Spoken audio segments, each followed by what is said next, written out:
గుళ్ళ మీద బాగా దాడులు జరుగుతూ ఉన్నాయి. ఈ మధ్య కాలంలో చూసుకుంటే మరీ ఎక్కువైపోయినాయి. సో, మీ మీ మీ పీఠాధిపతి గురించి, మీ మీ కాలజ్ఞానం గురించి మనం మళ్ళీ చర్చిందాం. ముందు దీని గురించి మనం మాట్లాడుకున్న తర్వాత అది కంపల్సరీ మనం మాట్లాడదాం. ఎందుకంటే ఈ మధ్య మనం చూసాం. మనం ఆంధ్రప్రదేశ్‌లో చూసాం, తెలంగాణలో చూసాం. ఆంధ్రప్రదేశ్‌లో అంతర్వేది రథం తగలబెట్టారు. అదేవిధంగా హనుమంతుడి చేతులు విరగ్గొట్టారు. శ్రీరామచంద్రుని యొక్క తలకాయలు తీసేశారు. చాలా రకాలుగా, అన్ని రకాలుగా ఓన్లీ హిందూ సమాజం మీద, హిందూ దేవాలయాల మీద, హిందూ విగ్రహాల మీద దాడి జరుగుతోంది. ముఖ్యంగా చూసుకుంటే రీసెంట్లీ మన తెలంగాణలో సికింద్రాబాద్‌లో అమ్మవారి టెంపుల్ మీద జరిగిన ముత్యాలమ్మ అమ్మవారు. ఇప్పుడు ఈ రోజు కూడా ఈ రోజు కూడా జరిగింది. 4 రోజుల క్రితం 4 రోజుల క్రితం నుంచి మొదలైంది. ఈ రోజు కూడా పెద్ద హడావిడి అయింది. బంజారా హిల్స్ అమ్మవారి టెంపుల్. అదేవిధంగా రుద్రారంలో హనుమాన్ దేవాలయం. సో ఏంటి స్వామీజీ నిజంగా అంటే ఇటువంటి కార్యక్రమాలు జరుగుతున్నాయి. దీన్ని ఏ విధంగా చూడొచ్చు అంటే ఇప్పుడు రోడ్డు మీద ఒక దర్గాను తీయడానికి మనోళ్ళు చాలా భయపడతారు. ఒక చర్చిని తొలగించడానికి అది చాలా ప్రమాదం.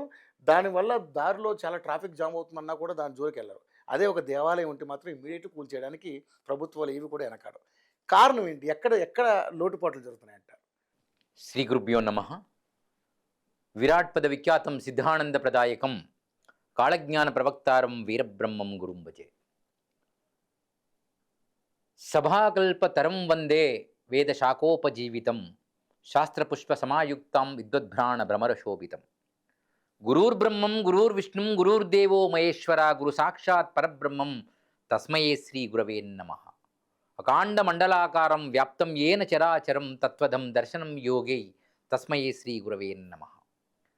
న భూమి న జలం చైవ న తేజో న చ వాయువః న చ బ్రహ్మ న చ విష్ణు న చ రుద్రశ్చ తారకం సర్వశూన్య నిరాలంబే స్వయంభూ విశ్వకర్మణః.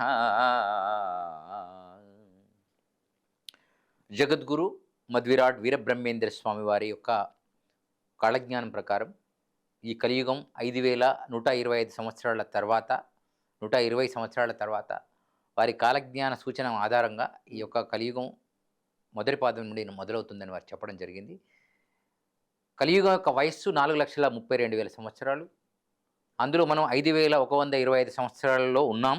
అంటే శ్రీకృష్ణుని యొక్క నిర్యాణం తర్వాత మనం 5,125 సంవత్సరాలలో నడుస్తున్నాం. ఈరోజు జూలై 29 నాగుల పంచమి 2025 యోహో టీవీ ఛానల్లో మనం ఉన్నాం.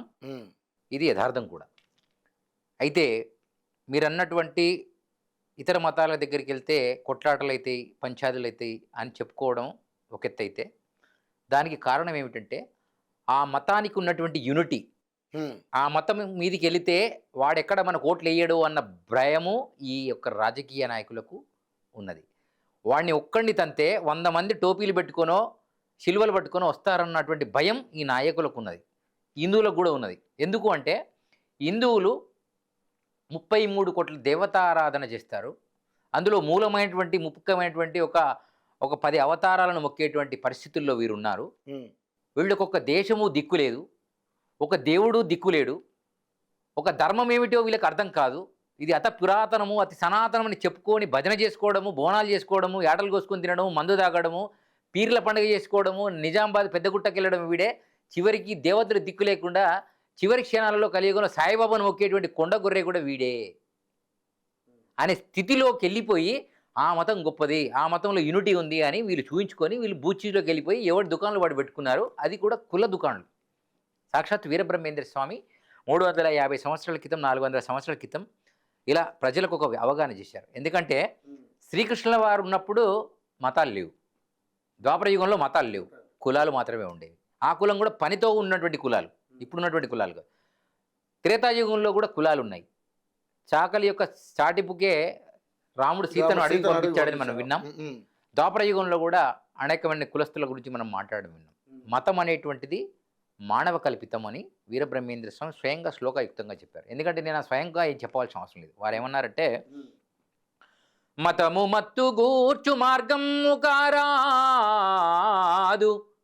మతము మత్తు గూర్చు మార్గము కారాదు, తోడేలగుట మంచి త్రోవగాదు, నరుడే బ్రహ్మ మెరుగ నారాయణుండవును కాళికాంబకం సకాళికాంబ. మతము అనేటువంటిది మత్తు పదార్థం లాంటిదిరా నాయనా.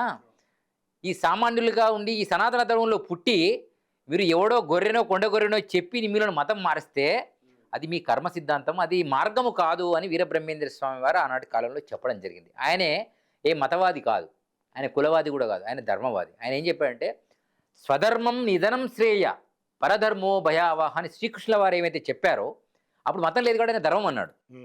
హిందూ అనేటువంటిది మతం కాదు. ఇది ప్రతి విశ్వ హిందూ పరిషత్తు నాయకులు, విహెచ్పి, ఆర్ఎస్ఎస్, బీజేపీ, హిందువులు, పూజారులు, గురువులు, పండితులు, పామరులు అందరూ తెలుసుకోవాలి, ఇది మతం కాదు, హిందూ మతం కాదు. ఇది మతం అయితే మతము అనేటువంటి మానవ కల్పితం. 1400 సంవత్సరాల క్రితము మహమ్మద్ ప్రవక్త అనేటువంటి ఒక మహానుభావుడు ఈ ధర్మము నుండే విడిపోయి అతను ఒక సిస్టమ్ తయారు చేశాడు. అల్లా హేక్ హే, భగవాన్ నిరాకారుడు అని తెలుగులో అర్థం. అది ఖురాన్లో వచ్చేస్తే అల్లా ఏక అనేది ఖురాన్ పదం, ఓకేనా. నమాజ్ అనేది సంస్కృత పదం, అందరికీ తెలిసిన విషయం. సో ఇక్కడ అంతకంటే ముందు ఉన్నటువంటి మతం పేరేంటి? క్రిస్టియానిటీ. ఇది 2025 సంవత్సరాల క్రితం వచ్చింది. దాని డేట్ ఆఫ్ బర్త్ 2025. ఇప్పుడు మనం 2025లో ఉన్నాం, రైట్ ఆర్ రాంగ్? అంటే 2025 క్రితం వచ్చినటువంటి మతం. మరి ఆ మతము క్రీస్తు కంటే ముందు వాళ్ళ అమ్మ ఉంది. వాళ్ళ అమ్మ పుట్టినాక 25 సంవత్సరాలకు యేసుక్రీస్తు పుట్టాడు, రైట్?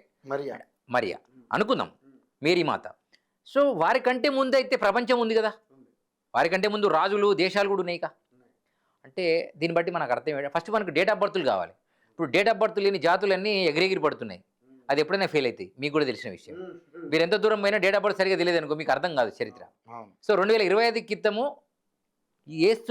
క్రీస్తుకు పూర్వము శకము అని మనం మాట్లాడతాం. ఇది మన బుక్కులలో అందరు కూడా క్రీస్తు పూర్వం అనగానే ఓ మా క్రీస్తు గురించి బుక్కులో రాసి ఉన్నదని కొండగొర్రెలు ఎగురుతున్నాయి అక్కడక్కడ. ఎందుకంటే క్రీస్తు అనే పదం వచ్చింది కదా, మా దేవుడికి ఉన్నాడు కానీ అనుకుంటున్నారు వాళ్ళు. నేను ఏమంటాను, క్రీస్తు పూర్వం అంటే క్రీస్తు కంటే ముందు ఏముంది, క్రీస్తు కంటే తర్వాత. ఇప్పుడు నరేంద్ర మోడీ శకం, నరేంద్ర మోడీకి పూర్వం, నరేంద్ర కంటే ముందు అని మనం రేపు పొద్దుగల చరిత్ర రాయాల్సుకొస్తుంది.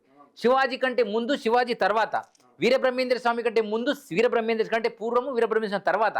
ఇట్లా మనం మాట్లాడినట్టే యేసుక్రీస్తు శకంగా మనము మన వాళ్ళు అప్పుడు ఎందుకు అన్నారంటే 800 సంవత్సరాల పైచిలుకు తురష్కులు వెళ్ళారు. అంటే ముసల్మాన్, ఔరంగజేబ్, మొఘలాయిలు వెళ్ళినటువంటి దేశం ఇది, రైట్? 200 సంవత్సరాలు బ్రిటిష్ నాయకులు ఇక్కడ వచ్చి వస్త్ర వ్యాపారం పేరు ఈ దేశంలో ఏలి కొంతమందిని మతాలు మార్చేటువంటి కార్యక్రమంలో భాగంగా పనిచేశారు. కారణాలు ఉన్నాయి దీనికి. బూచి ఏమిటంటే ఇక్కడ ఉన్నటువంటి కొంతమంది పండితుల రూపంలో ఉన్నటువంటి పామరులు, వేదం మాదే, మా కులమోడే దేవాలయంలో పూజారి చేయాలి, మిగతా వాళ్ళు లోపలికి రాకూడదు, మీరు అంట రాని వాళ్ళు, మీరు ఈ రాని వాళ్ళు, ఆ రాని వాళ్ళు అంటేనే చాలామంది ఇది అర్థం కాక వీళ్ళు అక్కడ ఆప్షన్. ఇప్పుడు మీ టీవీ ఛానల్లో నాకు టైం లేదు అని మీరు అన్నారు అనుకోండి, నేను ఏం చేస్తానండి, ఇంకో టీవీ ఛానల్కి వెళ్తా లేదా ఇంటికి వెళ్తా. కానీ అక్కడ ఏం జరిగిందంటే అనగా ఇక్కడ గుర్తుపెట్టుకోండి, పోరాడేటువంటి జాతికి మాత్రమే పురోగతి ఉంటుంది, గుర్తుపెట్టుకోదే.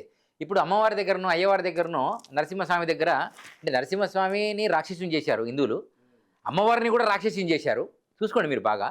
ఇంకా కాళికామాతను కూడా రాక్షసుని చేశారు. కాళి అంటే శూన్యమైనటువంటి శక్తి, అది ఆత్మస్వరూపము, అది శ్వాస స్వరూపము. ఇక్కడ దుర్గముడు అనే రాక్షసుని చంపినటువంటి అమ్మవారు, వాడి రక్తం భూమి మీద పడితే మళ్ళీ వాడు రాక్షస అవతారం ఎత్తుతాడని ఒక 5 నిమిషాలు 2 నిమిషాలు రక్తంలో ఉన్న ప్రాణం పోయేంత వరకు నాలుక మీద ఆపడం వల్ల మన వాళ్ళు దాన్ని అపార్థం చేసుకొని అమ్మవారు రక్తం తాగింది కాబట్టి దాన్ని గొర్రెని కొయ్యండి అనేటువంటి కొండ గొర్రెలు ఎక్కువని.